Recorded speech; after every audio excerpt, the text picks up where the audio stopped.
Assalamu alaikum wa rahmatullah. Today I'll show you iProduction, production and manufacturing management software. This is our admin panel. You can see dashboard, home.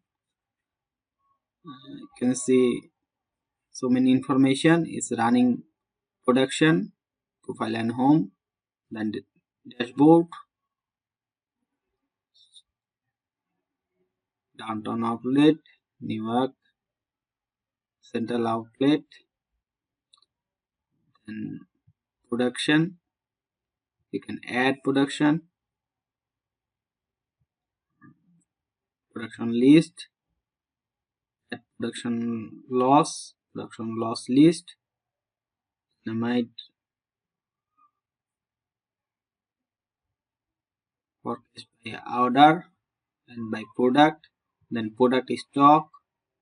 You can see order, add order list, order status, and sale, add sale list, purchase, add purchase list,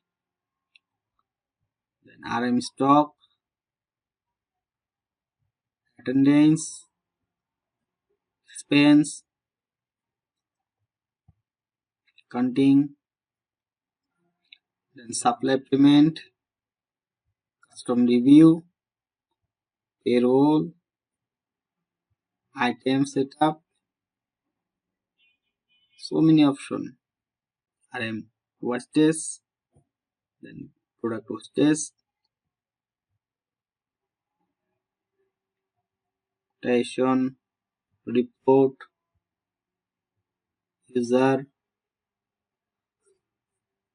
setting. So many options you can customize, backup and restore. You can customize your profile, change your password. If you need it, check the link in the description. For installing help, contact us.